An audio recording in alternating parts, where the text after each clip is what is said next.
Good morning. ഞാൻ അറിയാമല്ലോ, എല്ലാവർക്കും അറിയാം, ഞാൻ ഇവിടെ UK-യിലാണ്. ഇപ്പോൾ UK-യിൽ നിങ്ങൾക്ക് പല ആൾക്കാരും വന്ന് പെട്ടുപോകുന്ന ഒരു അവസ്ഥയുണ്ട്. പലവരുടെയും കാശ് നഷ്ടപ്പെടുന്നത് അവർ കാറ് മേടിച്ചിട്ടാണ്.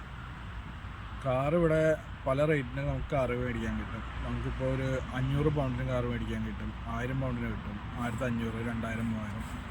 നമുക്ക് പല റേറ്റിന് നമുക്ക് ഇവിടെ കാറ് കുറഞ്ഞതും കിട്ടും, കൂടിയതും കിട്ടും.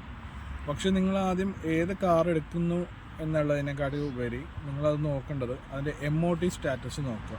വണ്ടിയുടെ MOT എടുക്കുക, അതിൻ്റെ ഹിസ്റ്ററി നോക്കുക. അതിൽ ഓൾമോസ്റ്റ് എല്ലാ കംപ്ലയിൻറ്റ്സും അതിൽ മെൻഷൻ ചെയ്തിട്ടുണ്ടാവും. ഇപ്പോൾ ഇവിടെ നമുക്കൊരു 2010 മോഡൽ കാറൊക്കെ ആണെങ്കിൽ നമുക്കൊരു 1000 പൗണ്ടിൻ്റെ ഉള്ളിലൊക്കെ നമുക്ക് മേടിക്കാൻ പറ്റും.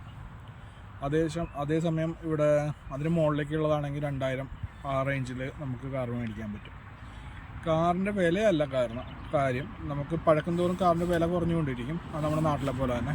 പക്ഷേ നമ്മളിവിടെ എടുക്കുമ്പോൾ നമ്മൾ MOT നോക്കുക, എത്ര മാസം ഈ MOT ബാക്കി ഉണ്ടെന്നുള്ളത് നോക്കുക, MOT ഹിസ്റ്ററി നോക്കുക.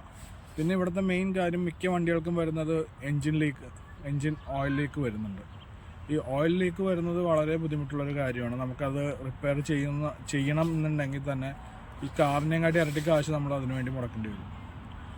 അപ്പോൾ ആ ഒരു കാര്യം നിങ്ങളത് ശ്രദ്ധിക്കേണ്ടതാണ്. അത് നമ്മളെപ്പോഴും വണ്ടി പല ആൾക്കാരുടെ നിന്ന് മേടിക്കുമ്പോഴും നമ്മുടെ എൻജിൻ ലൈറ്റ് എല്ലാം ഓഫ് ചെയ്തിട്ട്, ഡാഷ്ബോർഡിൽ ലൈറ്റോ കാര്യങ്ങളോ ഒന്നും ഉണ്ടാവില്ല, അതെല്ലാം ഓഫ് ചെയ്തിട്ടായിരിക്കും അവർ തരുന്നത്. അല്ലെങ്കിൽ അതെല്ലാം എഡിറ്റ് ചെയ്ത് എന്തെങ്കിലും ഓപ്ഷൻസ് ഉണ്ടാവും, അങ്ങനെ ഒരു ഇടാനാക്കി വെച്ചിട്ടായിരിക്കും അവർ സെല്ല് ചെയ്യുന്നത്. അപ്പോൾ അങ്ങനെ വരുമ്പോൾ നമ്മൾ എടുത്തു കഴിഞ്ഞാൽ നമ്മുടെ കാശ് പോവും.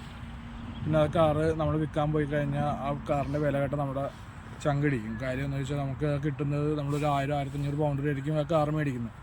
അത് നമ്മൾ വിൽക്കാൻ പോയി കഴിഞ്ഞാൽ 200 പൗണ്ട്, 300 പൗണ്ട്, 350 പൗണ്ട് നമ്മൾ ആരെങ്കിലും തലക്ക് വെച്ചാൽ അത് ഒഴിവാക്കേണ്ടി വരും. കാര്യം എന്താണെന്ന് വെച്ചാൽ, അല്ലെങ്കിൽ നമ്മളിതിൻ്റെ മാസം നമ്മൾ ഇൻഷുറൻസും ടാക്സും നമ്മൾ അടച്ചുകൊണ്ടിരിക്കണം. ഒരു 1000 പൗണ്ടിന് നമ്മളൊരു കാറ് മേടിച്ചുകൊണ്ട് കാര്യമില്ല. ആ കാറിൻ്റെ ഇൻഷുറൻസ് റേറ്റ് എന്ന് പറയുന്നത് ഒരു 150 പൗണ്ടോളം ഇൻഷുറൻസ് വരും മാസം. ഒരു 1000 cc 1 ലിറ്റർ വണ്ടിയാണെങ്കിൽ നമുക്കൊരു 30 പൗണ്ട് 40 പൗണ്ട് ഇയർലി വരുള്ളൂ. അതിന് മുകളിലേക്കുള്ളതാണെങ്കിൽ മന്ത്ലി നമുക്കൊരു 15 പൗണ്ട് വെച്ചിട്ട് നമ്മൾ മന്ത്ലി അടയ്ക്കേണ്ടി വരും.